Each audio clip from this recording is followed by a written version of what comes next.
2021 mission ন্যায়ের পথে আত্মবিকাশে সত্য প্রকাশে অবিচল। প্রিয় দর্শক, কথা বলছি বাঙালির 21 মিশন নিয়ে।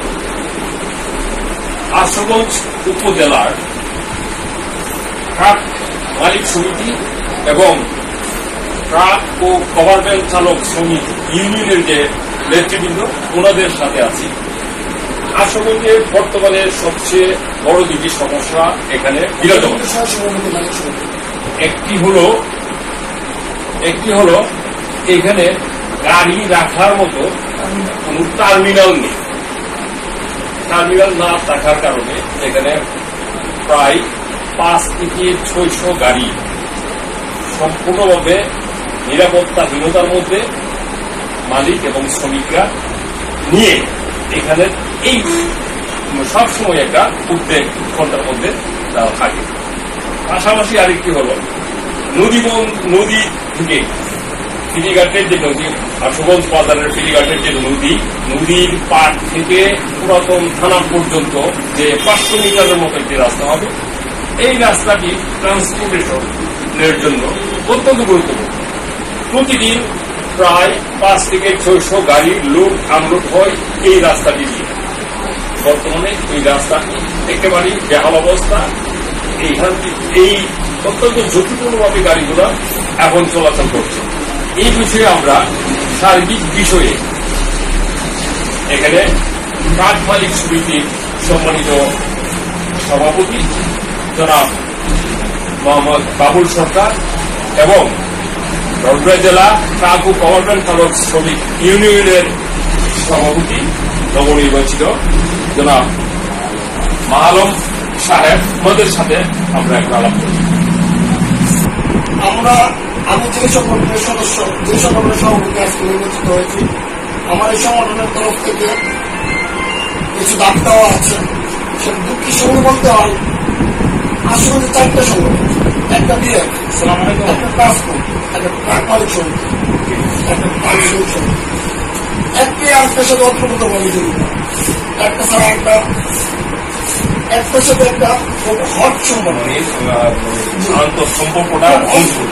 খুব আন্তরিক সম্পর্ক থাকা সত্ত্বেও আমরা বহুত কিছু থেকে বঞ্চিত। যেমন উদাহরণস্বরূপ আশুগঞ্জ একটা বন্দর নদী, এখানে আমার সংগঠনে আশুগঞ্জ একটি বন্দর নগরী, মোটামুটি একটি সমৃদ্ধ বন্দর নগরী হওয়ার সকল পর্যাপ্ত সুবিধা আশুগঞ্জে রয়েছে।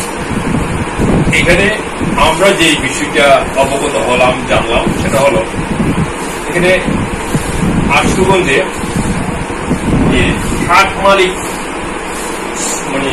মালিক সমিতি আছে, উক্ত সমিতির অধীনে 500-র উপরে গাড়ি হবে। 500-র উপরে গাড়ি হবে। ভোটার আছে এই সমিতির অধীনে, ভোটার ভর্তি গাড়ি আছে, 400-র উপরে লোক ভর্তি আছে, আরো 500-র উপরে গাড়ি এই সংগঠনের আউটপুট আশুগঞ্জ আছে। 500-র উপরে গাড়ি আছে, কিন্তু গাড়ি রাখার মতো কোন একটি স্পেস, জায়গা এখানে আশুগঞ্জে নেই। এই বিষয়ে আমরা সরাসরি এখন জানবো ট্রাক মালিক সমিতির সভাপতি জনাব বাবুল সরকারের। আজকে আমাদের দুর্ভাগ্য, আমাদের মালিক সমিতি যে সমস্ত গাড়িগুলি আছে, গাড়িগুলি আমাদের নাই, তো রাখার মতো জায়গা গাড়ি। আমরা এই পর্যন্ত রাস্তাঘাটে বিহানের যে সুযোগ পাইছি সেখানে গাড়িগুলি রাখবে। অনেক সময় গাড়িগুলি রাস্তাঘাটের আশেপাশে রাখতে গিয়ে সেটা দেখা গেছে আসলে অনেক যানজটের সৃষ্টি হয়েছে। এই বিষয়গুলো প্রশাসনিকভাবে আমি বেশ কিছু আলোচনা করছি উপজেলা মহোদয়ের কাছে, মহোদয়ের কাছে। উনি আমাকে একটা কথাই বলছে যে আশুগঞ্জের এরিয়ার ভিতরে জায়গা নেই, দিবার মতো জায়গা নাই। যদি বাহিরে কোনো জায়গা ব্যবস্থা করতে পারেন তাহলে আমি আপনার কাজটুকু করার জন্য চেষ্টা করছি। কিন্তু আমরা তো বাহিরে জায়গা কোথায় বলবো? আমরা তো মনে করেন যেহেতু ঘাট আমাদের বন্দর, আমাদের নদীর পাড়, ঘাট আমাদের নদীর পাড়, লোডিং হয় নদীর পাড়, সমস্ত কিছু কর্মকাণ্ড নদীর পাড়। যেহেতু নদীর পাড়ের পাশের কোনো জায়গা আমরা এখন পর্যন্ত ইয়া করতে পারি নাই। যদিও সরকারি জায়গা আছে, রেলের জায়গা আছে, সিএমপির জায়গা আছে, আমরা আজও পর্যন্ত এই ধরনের যে কোনো কিছু করতে পারি না। বিভিন্নভাবে বিভিন্ন লোকে এই জায়গাগুলি বেদখল করে আছে।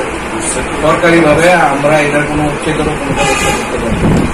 যাই হোক, আশা করি আগামী দিন যেহেতু বন্দর ঘোষণা করছে, এখানে ট্রানজিট হবে, অবশ্যই বন্দর করতে গিয়েছে আমাদের ট্রানজিটের গাড়ি রাখার জন্য একটা ইয়া হবে, তো সম্মেলন হবে।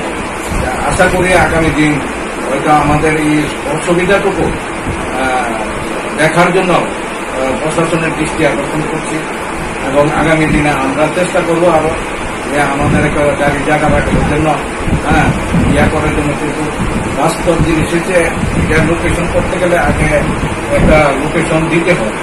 এই জায়গাটা আমার বরাদ্দ দেওয়ার জন্য আমরা অনুমতি চাইলে হয়তো এই জায়গা দিতে গেছে সরকারিভাবে বিভিন্ন কাজে দিতে আসছে। আমি আশা করবো যে সরকারিভাবে আমাদের কাজে নেওয়ার জন্য, এবং নদীর পাড়ে বা আমাদের এই টার্মিনালটুকু যাতে আমাদের লোডিং পয়েন্টের আশেপাশে হবে, এই জন্য আমরা দ্রুত দাবি জানাচ্ছি এবং আগামী দিনে এটার ব্যবস্থা নেওয়ার জন্য অনুরোধ জানাচ্ছি।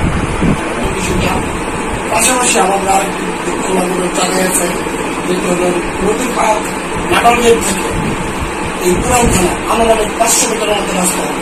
আপনি এখন গেলে দেখতে পাবেন নাজেহাল অবস্থা। এই রাস্তাটা আজকে 8-10 বছর যাবত এই অবস্থা, কিন্তু এই রাস্তাটা দিয়ে প্রতিদিন 3 থেকে 400 ট্রাক আসে যাবে।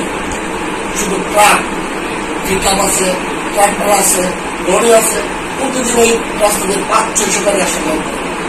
গত বছর এই রাস্তায় 2-3টা অ্যাক্সিডেন্ট হয়েছে। এমন রাস্তায় যদি গাড়ি উল্টে যায়, আসলে যে এই সংগঠনের জন্য কলঙ্ক আছে। এই ব্যাপারেও সংশ্লিষ্ট যারা আছে তাদের দৃষ্টি আকর্ষণ করে, তাদের কাছে জোর দাবি জানাচ্ছে আমার এই টার্মিনালের পাশাপাশি এই রাস্তাগুলো সংস্কারের তাদের যাতে সহযোগিতার হাত বাড়িয়ে শীঘ্রই যাতে এই রাস্তাগুলো একটা ব্যবস্থা করে।